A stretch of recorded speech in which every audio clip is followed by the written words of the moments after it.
Hello, this is me, Erika Stahl von Holstein. And this is me, Luca De Biase. Welcome to Reimagine Talks, the podcast to challenge the way we think.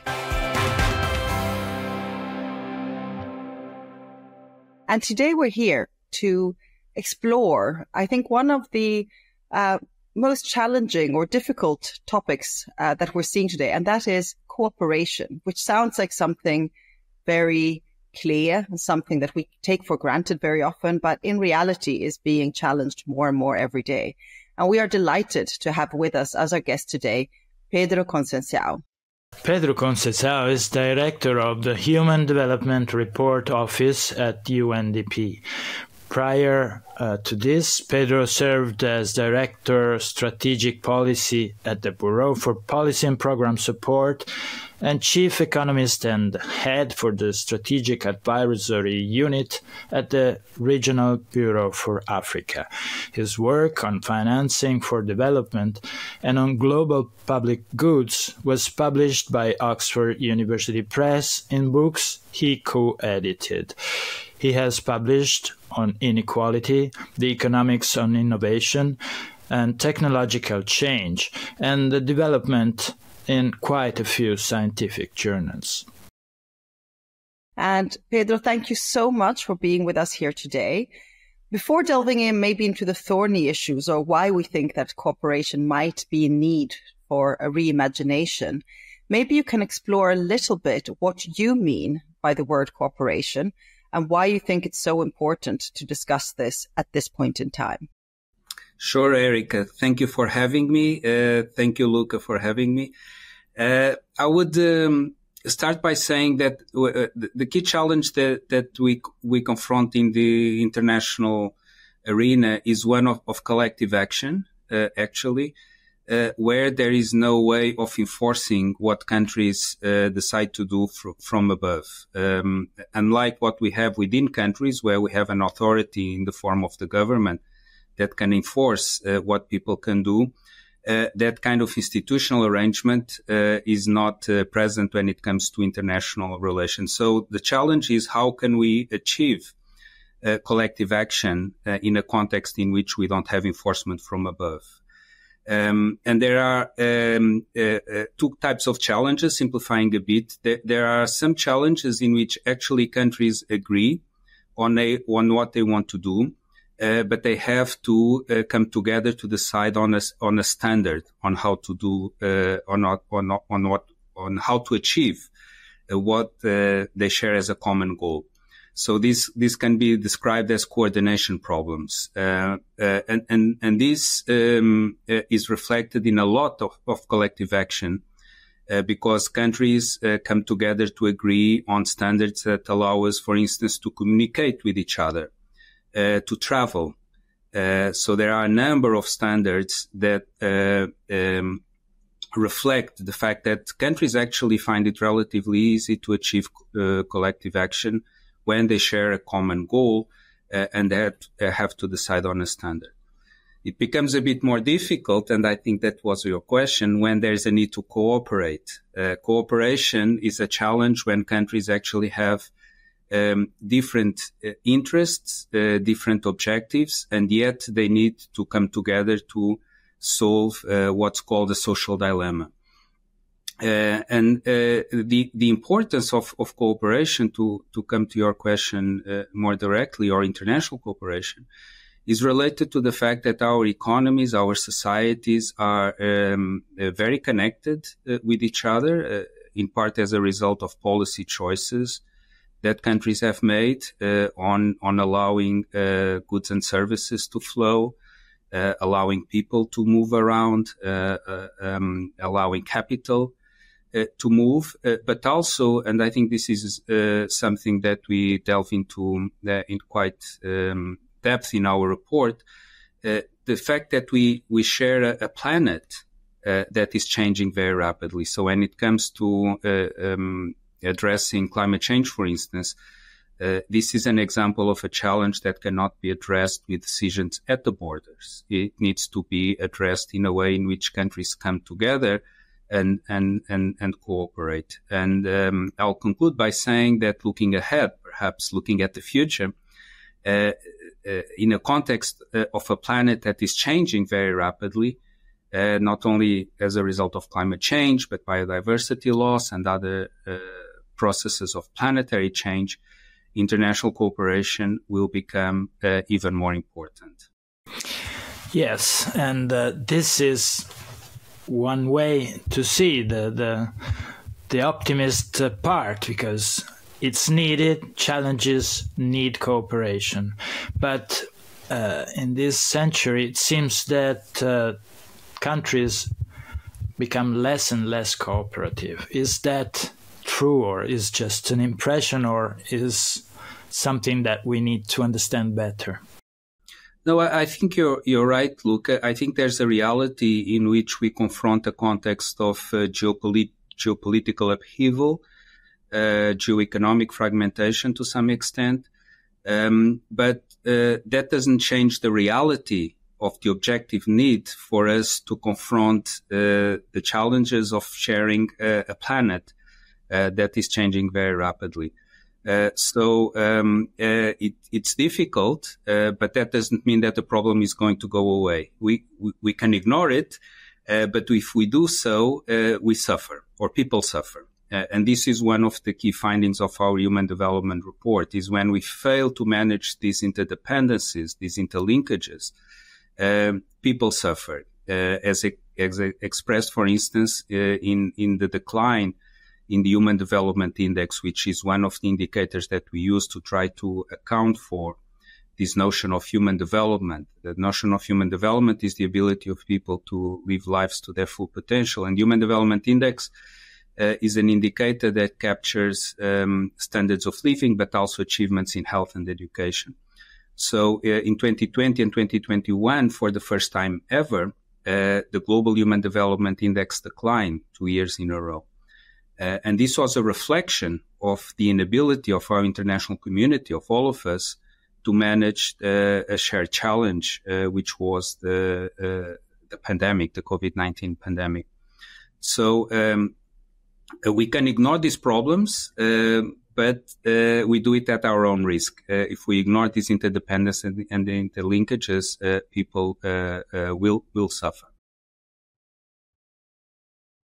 We often talk, and I think this is very much reflected also in this wonderful report, by the way, that the UNDP has just published. So anyone who hasn't read it yet, we will put a link on our website. It's called Breaking the Gridlock, Reimagining Cooperation in a Polarized World. It's really looking into all of these data that Pedro is now sharing with us. And I think it reflects this broader trend that we're seeing again and again in Reimagine, and that is the paradox of our time. On the one hand, we know we need to work more together. We know we need to cooperate. But at the same time, the political situations internally in countries or in regions is making it harder and harder, because it's pushing towards more nationalist policies, closing in, protecting. How do you equate for this reality? And that is that the narratives that are shaping our world are becoming more insular, and nearly positing cooperation as a naive word as opposed to a very strategic word. And where do you think we really need to focus if we are to change the perceptions of people of how to build a better world? Well, first, Erica, the report shares your diagnostic of the challenge, or at least one of the challenges that we confront when it comes to achieving that cooperation, international cooperation that we argue is needed. And sometimes this link between what happens internationally and what happens within countries is neglected. But in the way you pose the question, it hints at the diagnostic that we also put forward in the report. And the argument is that the challenge sometimes is when it comes to what happens within countries and processes of political polarization that make international cooperation more difficult. Political polarization is different from people holding diverse views on policy priorities, on their views on what constitutes a good society, which is something healthy, I would argue needed, also to generate innovation, new ideas about how to address challenges. But the problem emerges when groups in society become so divided that they find it very difficult to find any way of communicating with each other. And issues related to international cooperation sometimes are captured in this context of political polarization. So often the position that people hold when it comes to challenges of international cooperation like climate change is defined less by the merits of the issue as such, and more by what they need to say or what they think they believe on the basis of belonging to these groups. One group thinks that we're doing too much when it comes to addressing climate change. Other groups believe that we are not doing enough, and this becomes part of this set of polarizing challenges. So there is a link between dynamics of political polarization in countries, which has been increasing in over 2/3 of the world's countries over the last 10 years, and the difficulties that we confront when it comes to addressing international challenges that require cooperation. What can be the role of innovation, digital and artificial intelligence innovation, in creating a different setup for international cooperation? Well, first of all, I think that the digital transformation that we are living through provides yet more reasons for us to engage in international cooperation, because it's another dimension that adds to the way in which our societies are being linked, interconnected, in which information flows so rapidly across our societies. And of course, along with these new technologies come a number of challenges. We know that they can be harnessed to spread misinformation, but also, and I think that's the premise of your question, Luca, they can be mobilized to actually improve conversations, for instance, online. And there's some evidence that artificial intelligence can actually be deployed in ways that enhances the quality of conversations on issues that polarize societies. So I think the potential is there. Ultimately, it's about choices, the choices we make when it comes to mitigating the risks associated with these new technologies and enhancing the positive effects that they may have. One concrete way that they can be deployed is by enabling processes of deliberation at scale across countries on issues that may divide societies. So creating, if you will, digital public spaces in which public deliberation can occur at scale on some of these polarizing issues. You mentioned in the beginning some of the challenges that international organizations like the UN face in terms of decision-making processes. And of course, currently the UN is undergoing a very deep rethink with the Summit of the Future coming up, with Secretary General Guterres has launched this to really think, how do we rethink multilateralism in the 21st century? And I think this is both a response to some of the challenges we've seen in the past 10 years in the kind of crisis management of crises, because it's been one after the other. But also that makes me think a little bit to the word cooperation, because one of the things we've seen is that most of the international structure today is mostly built for competition, regulating competition, organizing competition, whether it's the WTO or other big international organizations. How do you think on a deeper level and quite concrete, we need to see a shift more towards, instead of focusing on competition as the key thing, or actually focusing on cooperation? And could that actually create this deeper shift in narratives and thinking that could help us deal with some of these broader challenges? I think we can achieve what you're suggesting, Erika, in two ways. First, not by trying to replace competition by cooperation, but more by recognizing that competition will always exist. There are many issues on which countries will have different views, different interests, different economic interests. They'll compete on technology. So that is not going to go away. But that is not incompatible with the notion that even within a context in which countries compete on many things, they'll find ways in which they cooperate on a set of challenges that are not, in a sense, zero-sum. So you can understand competition when countries are engaged in zero-sum. For instance, territorial disputes is an example in which a country gaining has to be at the expense of some other country losing. But there are many things that are not zero-sum that can mobilize cooperation. So mitigating climate change is an example. Controlling a pandemic is another example. So a country benefiting from these things is not at the expense of another country. In the report, we use a specific angle to describe these things. That's the frame of global public goods. So global public goods are examples of aspects in which countries can come together and cooperate, not by assuming that they are not going to compete on other things, but by recognizing that they can come together on issues in which they all stand to gain.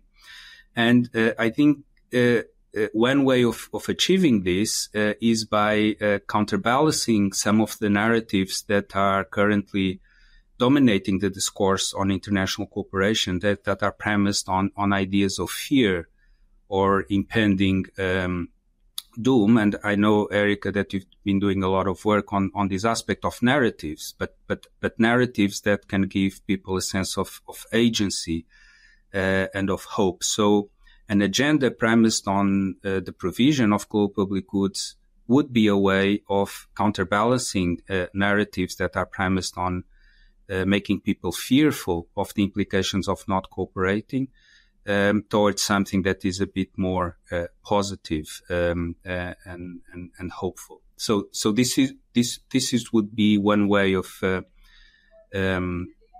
achieving better outcomes when it comes to international cooperation. The second one has to do with the fact that actually people often agree on more than they think they do. So we report in our report that almost 70% of the global population around the world actually would be willing to make a personal financial sacrifice to mitigate climate change. So it's not about believing on climate change or not. It's actually people would be willing to sacrifice to mitigate climate change. And yet, when they are asked if what they think people around them believe about the same issue, the percentage drops from almost 70% to a little over 40%. So people individually are committed to addressing climate change. One of the issues that I mentioned earlier is polarizing many of our societies. But yet they believe that others around them are not as committed as they are. And this matters because when it comes to collective actions, that's how we started our conversation, to collective action or challenges that require collective action. It matters not only how committed people individually are to addressing the challenge, but also what they believe others around them think about being mobilized also to address this issue. So this is called or can be constructed as a fog of misperceptions. So piercing through this fog of misperception by enabling people to recognize that they actually agree on more than they think they do would also be a way of enhancing cooperation. I think this is fascinating. And there are so many things here that I would like to unpick because I so agree with what you're saying. One is obviously the point of misperception. And we've also seen that in our work that nearly 80% of all polarization is based on misunderstanding. So just not being able to hear and listen to what the other person is really saying beyond the kind of the deeper meaning of what is being said, rather than that's already a very big problem. And it's even a big problem within, countries, let alone at a global level with a lot of different cultures and different things. And the second thing that I think is really important to unpick, and that is the role of emotions. The fact that people, and I know that this is put in your report as well, that fear is the underlying emotion right now. People are scared about the future. They're not sure, and how that affects how they perceive other people and cooperation. I think this is a very big challenge. And in Europe, we often talk about trust and the decrease in trust. And I think if you put these three elements, how can we also there maybe use some of these new technologies to listen better to each other, for instance, or to translate not only languages, but also meaning from what one person is saying to another, to start rebuilding that trust. And there I'm curious as to the thinking at a UN level. Where do you think the very concrete actions have to be taken to reverse this cycle of distrust and start, building again areas, at least in certain elements, for deepened cooperation? Well, Eric, I think you're absolutely right. Our report suggests that, first of all, perceptions of insecurity are pervasive around the world. We estimate that 6 out of every 7 people around the world feel insecure about some aspect of their lives. And obviously this is expressed in different ways in different parts of the world, sometimes about personal physical integrity. Other cases, it's about more economic insecurity, but it's pervasive and increasing, not everywhere, but in most countries around the world and at all levels of the Human Development Index. So it's really something quite pervasive. And we find that these perceptions of insecurity have at least 3 implications. First, people that feel more insecure, and there are degrees here in the intensity with which people feel insecure. So people that feel more insecure tend to trust others less. So there's a connection here between perceptions of insecurity and the lack of trust that you mentioned.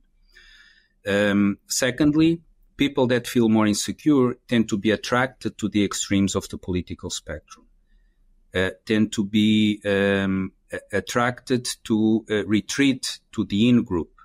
And to that extent, insecurity exacerbates political polarization, which we mentioned earlier as one of the challenges standing in the way of international cooperation. And finally, people that feel more insecure tend to feel less in control of their lives. This notion of being in control of one's lives is linked to the concept of agency, which is very important for human development. So you can see that addressing these perceptions of insecurity or the objective causes of insecurity could be instrumental in enhancing trust, redressing political polarization, and enabling people to feel more in control of their lives. So if we find ways of addressing both the objective causes of insecurity and also understanding the perceptions of insecurity, that in part has to do with narratives, the narratives that we are putting forward as way of encouraging people to take action of international challenges that require international cooperation, would be a way of enabling us to make progress when it comes to international cooperation. Well, thank you very much, Pedro. This has been such an exciting conversation. We have a couple of minutes more, so I just wanted to ask if you could wish for one thing to happen now in September when there is the Summit for the Future, or one thing that could start the reimagining of the word cooperation. What would that be?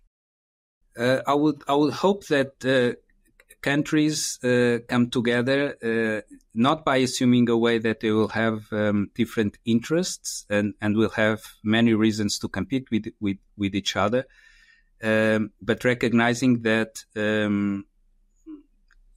that context is not incompatible with finding arenas in which they need to cooperate and come together.